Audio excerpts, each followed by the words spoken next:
Monsieur le secrétaire général de l'OPEP,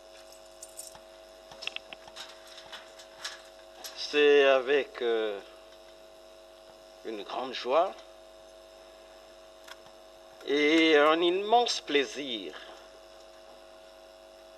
que nous vous accueillons ce matin. Au nom du Sénat, je vous souhaite la bienvenue au Palais des Congrès, siège provisoire du Parlement congolais. Je forme le vœu que vous passiez à Brazzaville un agréable séjour qui reflète la tradition légendaire du Congo, pays d'accueil, pays particulièrement hospitalier. Monsieur le secrétaire général de l'OPEP, je vais vous inviter à bien vouloir prendre la parole. Je vous remercie. Depuis notre arrivée, Monsieur le Président du Sénat, moi et mon équipe ont été bien accueillis par Monsieur le ministre des Hydrocarbures, Son Excellence Bruno Jean-Richard Littois. Depuis notre arrivée, Monsieur le Président du Sénat, on a eu des réunions fructueuses, non seulement avec le ministère des Hydrocarbures, mais aussi avec la Compagnie nationale, la SNPC, et finalement aussi avec Son Excellence, Monsieur le Premier ministre. Monsieur le Président du Sénat, j'aimerais aussi remarquer que le Congo obtiendra la présidence de l'OPEP dans l'année 2022. La présidence de l'OPEP en 2022 sera un point clé pour la relation entre le Congo et l'OPEP. La présidence représentera une transition des 60 années passées, mais aussi les 60 années à venir.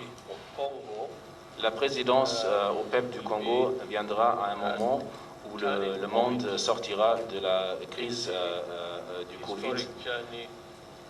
Et grâce à Dieu, Son Excellence, Monsieur le Président du Sénat, on est ravis d'accueillir la leadership de Son Excellence, Monsieur le ministre Bruno Jean-Richard Littois, parce que sa présidence n'ira pas seulement la présidence de l'OPEP, mais ça sera une présidence panafricaine par son leadership. Au nom de mon délégation, Monsieur le Président du Sénat, je vous remercie pour votre hospitalité aujourd'hui ici au Sénat de la République du Congo. Monsieur le secrétaire général, nous sommes heureux de vous accueillir à Brazzaville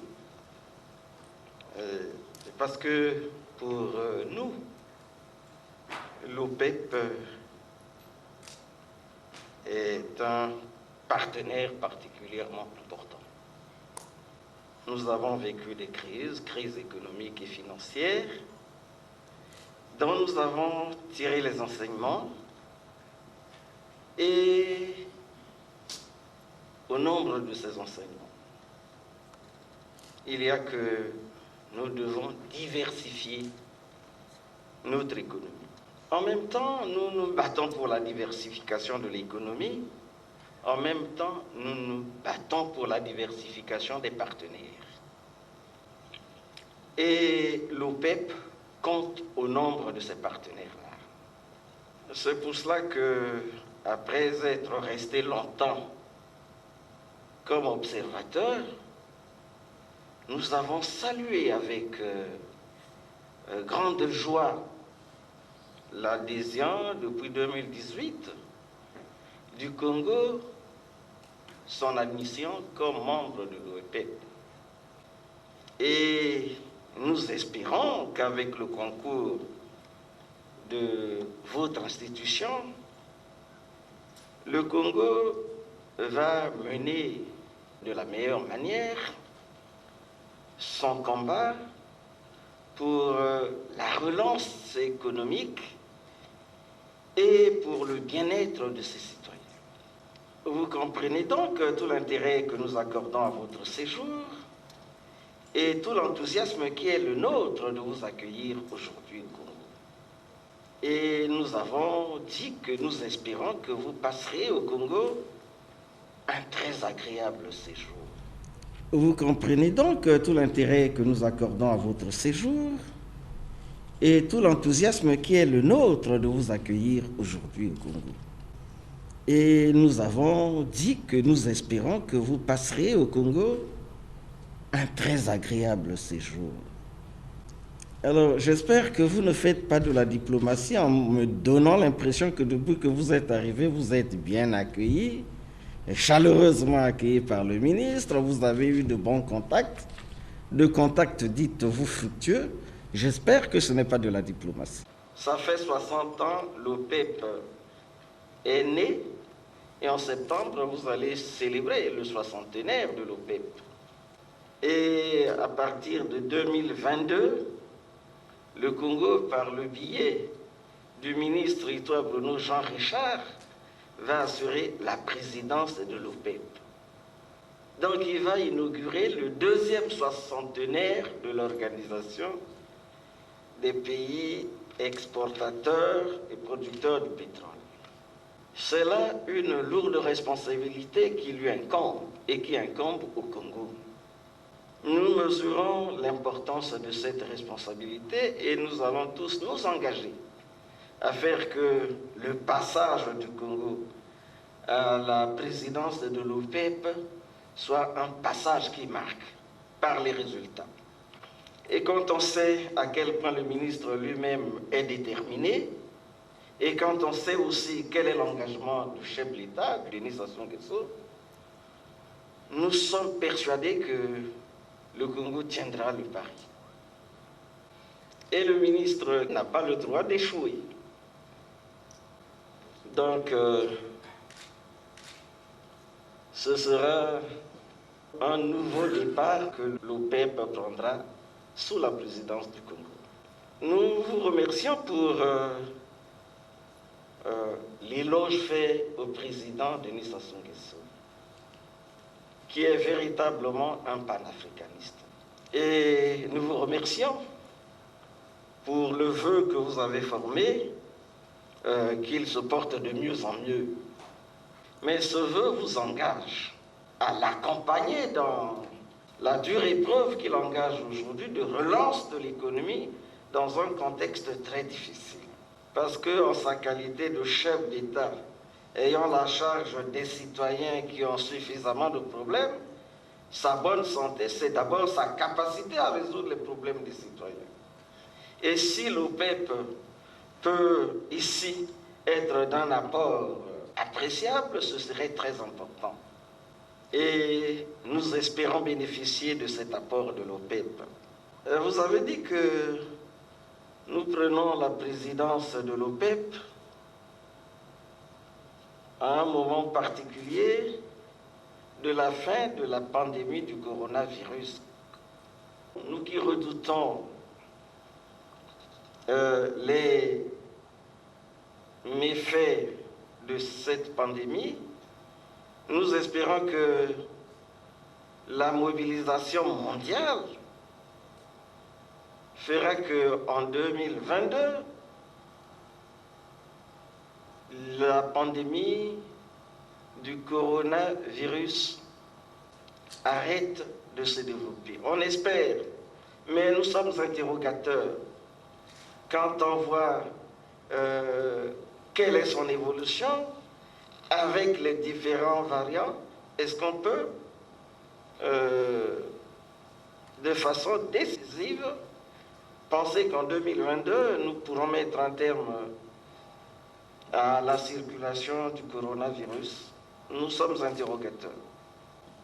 Ce n'est pas un débat, mais si vous pouvez nous donner cette assurance, ce serait tant mieux pour nous.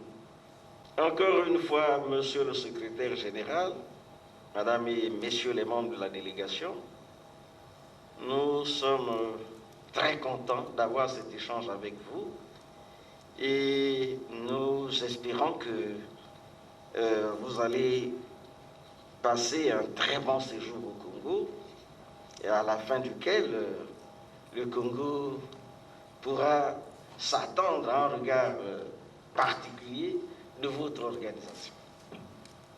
Merci.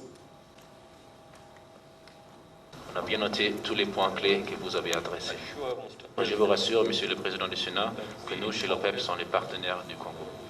et du partenaire dans le progrès. On est gré d'avoir la République du Congo comme membre permanent de l'OPEP. La République du Congo et être membre de l'OPEP a renforcé les liens entre l'Afrique et l'OPEP. On va travailler très étroitement avec son Excellence, Monsieur le ministre Bruno Jean Richard, pour le fait que le drapeau du Congo, mais aussi le drapeau de l'Afrique, sera levé à l'OPEP à Vienne, mais aussi dans le monde. J'ai rassuré son Excellence, Monsieur le ministre des Hydrocarbures, que mon bureau à Vienne, en Autriche, sera son bureau aussi. Et avec votre leadership, votre soutien, on ne pourra pas échouer. Merci beaucoup, Monsieur le Président. Cette précieuse et importante délégation de l'OPEP qui visite notre pays pour la première fois. Et c'est un privilège parce que le secrétaire général ne visite pas souvent les pays. Je voudrais ici également insister sur le fait que le secrétaire général de l'OPEP, l'Organisation des pays producteurs de pétrole au monde, est africain. Il est originaire du Nigeria.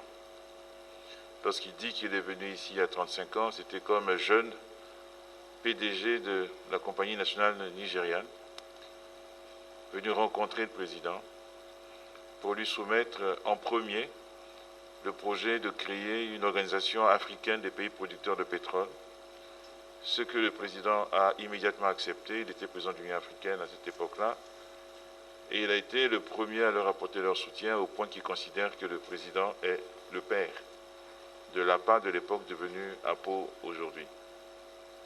C'est grâce à l'OPEP que chaque fois que le marché dégringole, eh bien, nous voyons les prix remonter. C'est arrivé aux années 84-85 et plus récemment en 2014, n'eût été l'OPEP et les efforts que l'OPEP a accomplis pour réduire notamment les volumes de production, nous n'aurions pas les prix actuels.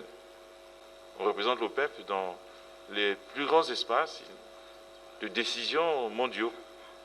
Et donc je remercie beaucoup le président du Sénat pour le soutien dont il m'assure. J'en aurais besoin, mais j'ai aussi l'assurance, comme il a dit, que son bureau, son secrétariat sera totalement à la disposition de la présidence du Congo parce que c'est une présidence africaine. Monsieur le Président. Excellence, Monsieur le Président du Sénat, dans la tradition africaine, on ne peut pas visiter votre bel pays sans ramener rien. Come to visit our leaders. Monsieur le Président, voici, avec votre permission, il y aura un cadeau pour vous. C'est la porcelaine viennoise qui était réservée au roi autrichien.